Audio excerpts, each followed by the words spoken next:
Bertemu kita sekali lagi di dalam The Mix Channel.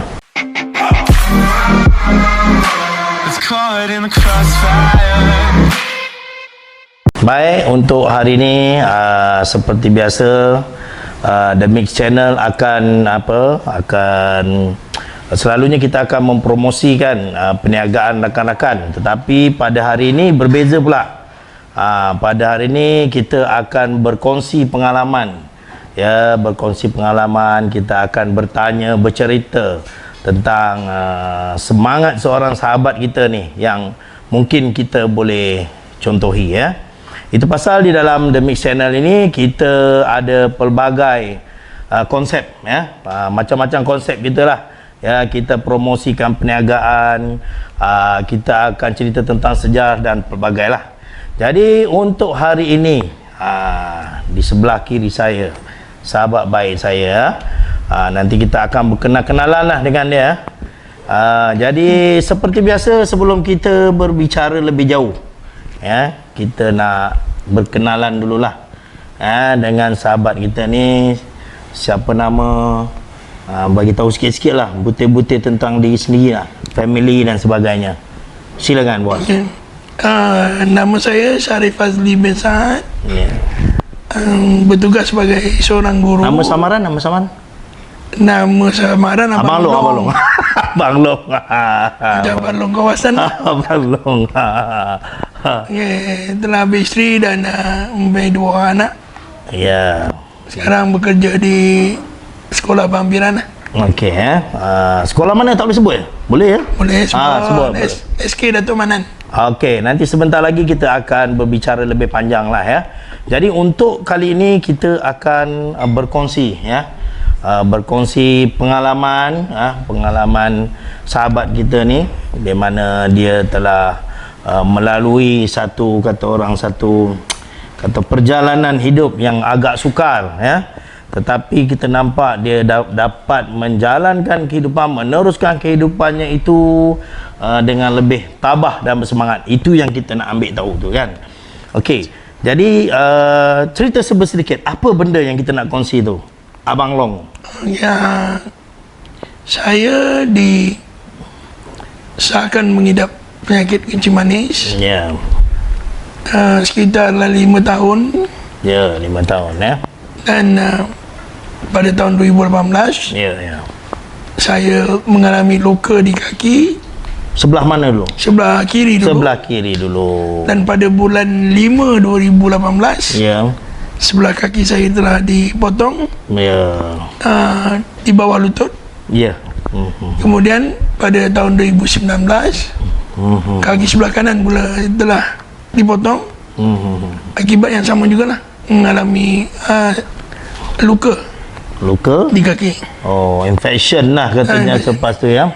Okey, pastinya kita nak berkongsi apa perasaan Abang Long lah pada ketika mula-mula sekali bila doktor mengatakan, memberi keputusan bahawa kaki itu terpaksa dipotong. Apa perasaan pada masa tu? Ini kita nak kongsi ni, kan. Ya. Pada peringkat awal tu memang termenung jugalah. Ya. Memikirkan apa yang akan berlaku. Ya. Dan bagaimana akan terjadi kehidupan seterusnya. Tu pada mulanya tu, pada kaki kiri. Ya. Sebab masa itu memang kaki sebelah kiri itu dah mula jarinya gangren. Yang hitam, dia panggil hitam tu, kan. Gangren. Jadi bila doktor menasihatkan saya supaya memotong kaki itu, jadi saya berbincang dengan isteri dan anak. Sebab doktor kata kemungkinan jika tidak dipotong, virus itu boleh naik hingga ke paru-paru. Itu, ya. Jadi untuk tidak memudaratkan diri lah. Jadi saya bersetuju dengan doktor untuk memotong kaki kiri. Ya. Baik, tuan-tuan dan puan-puan, sebenarnya kita bukan nak berkongsi tentang macam mana seseorang tu mengidap macam mana dapat. Ini kita dah biasa dah. Kita dah boleh tahu dalam TV, kan. Kita dapat maklumat banyak, kan. Untuk hari ini kita berkongsi ialah tentang semangat dan kita kata pengalaman Macam mana semangat untuk meneruskan kehidupan tu kan. Okey, kita tengok selepas abang lu potong yang kaki pertama tu, apabila balik di rumah, apa sebenarnya yang abang lu fikir? Sebenarnya saya lebih memikirkan kepada bagaimana saya nak meneruskan hidup. Ya. Yang keduanya, saya perlu menunjukkan diri saya. Ya. Sebab saya ini memang dilatih dari kecil sebagai seorang fighter. Ya. Ya. Jadi yang pertama, saya memang tak mau menitiskan air mata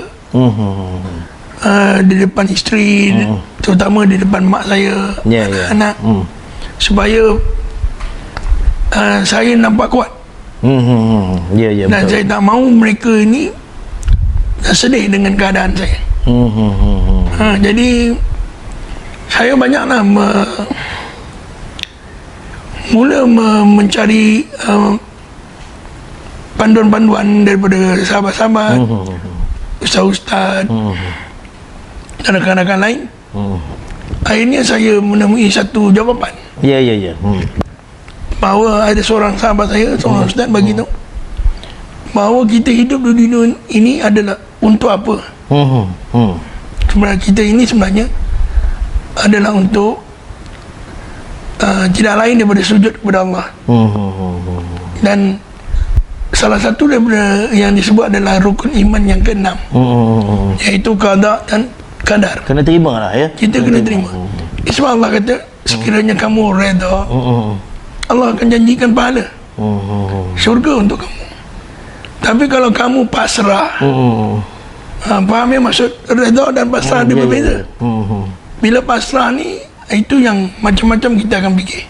Iyalah. Sebab dalam fikiran saya, kadang-kadang saya ada yang terfikir, adakah orang sekeliling akan mengatakan bahawa inilah kifarah untuk dia, atas dosa-dosa dia dulu. Dan tapi bila saya banyak membaca, berbincang dengan sahabat, akhirnya saya dapat satu kesimpulan bahawa setiap kejadian itu ada hikmahnya. Ya. Yang Allah akan bagi ganjaran di kemudian hari yang kita sendiri tak tahu apa yang akan dibagi. Baik, yang pertamanya dah tentu diri sendiri kan. Pertama kan, apabila berlaku sesuatu terhadap diri kita tu, bila kita lalui, pertama sekali diri kita lah akan fikirkan tentang diri kita. Apabila kita dah dapat satu jalan, kemudian dah tentu dibantu oleh orang-orang yang kuat di sekeliling kita. Ya, isteri abang long, anak abang long kan. Jadi apa penerimaan sebenarnya dalam keluarga selepas abang long pada mula potong kaki tu kan? Bermakna sebab orang-orang di sekeliling tu yang akan mula, kata orang, jaga kan, akan menguruskan. Itulah alhamdulillah saya dikelilingi oleh orang-orang yang hebat. Isteri, anak-anak, adik-beradik. Sebut nama isteri. Isteri Nuraini binti Jamil. Sebut nama anak dua orang. Muhammad Safia Aizat dan Muhammad Safia Habif. Ya. Jadi bila saya dalam keadaan begini, nombor satu yang saya puji adalah moral support. Ya, betul. Pada peringkat awal memang kesusahan bagi saya. Mula-mula memang down ya. Memang bukan down, dia banyak benda yang biasa kita lakukan sendiri, kita tak dapat lakukan. Yalah. Kita mengharapkan bantuan daripada orang-orang yang rapat dengan kita. Dulu kita buat sendiri ya Malung Dulu semua kita buat sendiri. Peringkat awal tu memang kita perlukan bantuan. Kita perlukan bantuan mereka. Tapi sedikit demi sedikit kita boleh adjust diri kita.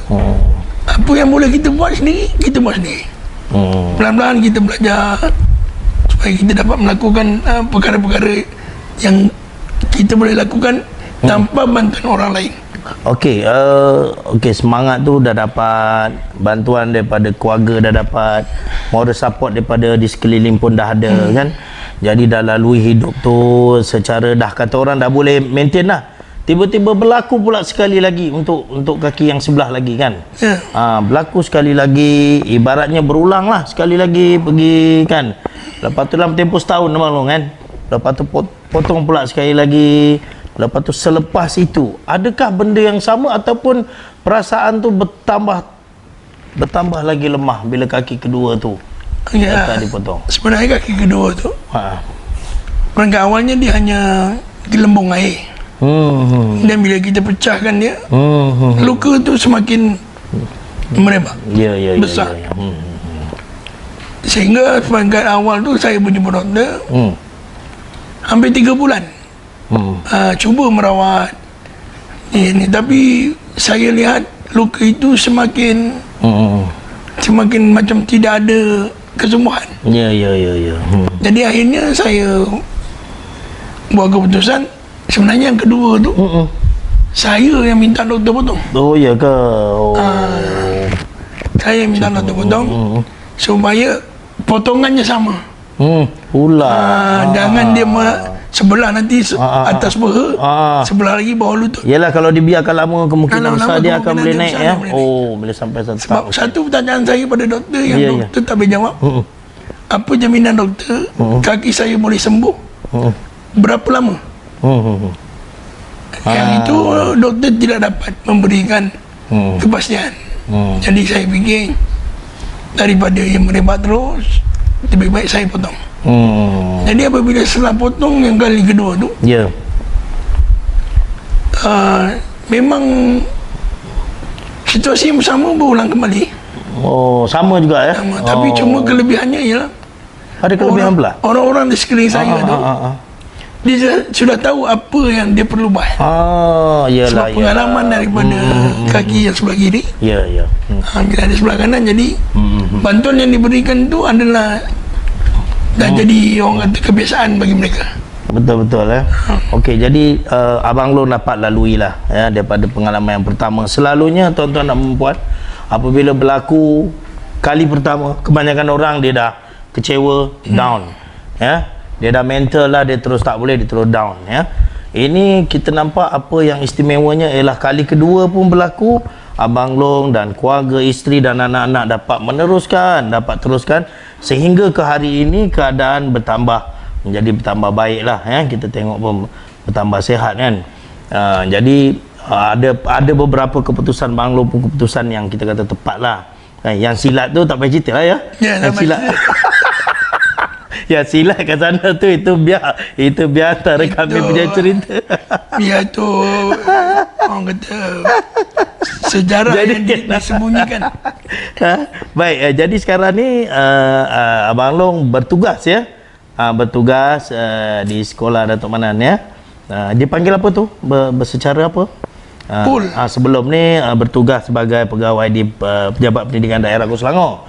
Ya, apabila bercuti lama tu buka sekolah balik, pul ya di sekolah Datuk Manan. Okey, sekarang ni Abang Long dapat lalui dua perkara besar yang berlaku, kata dua musibah yang berlaku pada diri kan. Dah dapat maintain keadaan sekarang kan. Jadi apa harapan dan apa kata orang future ke depan Abang Long fikir sekarang apa benda? Sebab okey, saya memang diajar daripada kecil, kita mesti ada visi. Kita ada misi dalam hidup. Oh, visi juga tu. Jadi kita perlu tetapkan. Ya, ya, ya. Contoh umur saya sekarang 50, Ya. sampai 55, apa yang kita nak capai dalam hidup, Ya, ya, ya. kita kena susun dan berusaha untuk kita dapat capai apa yang kita nak. Walaupun apa yang berlaku pada diri kita. Ya. Ya. Oh. Sebab sebenarnya apa yang berlaku ni tidak menghalang kita untuk kita impikan apa yang kita idamkan. Tak jadi penghalang lah. Tak jadi penghalang. Okey, lepas tu? Sebab kita tak salah untuk bermimpi. Betul. Itu. Okey, sekarang ni apa kata kunci dia? Kata kuncinya kita apabila menghadapi situasi musibah yang seperti inilah, kalau rakan-rakan kita mungkin boleh jadi panduan kan. Jadi panduan. Apa dia punya kita kata kuncinya? Kata kunci yang pertama ialah nombor satu, kita kena ingat bahawa semuanya ketentuan Allah. Ya, yang pertama Itu yang paling pertama.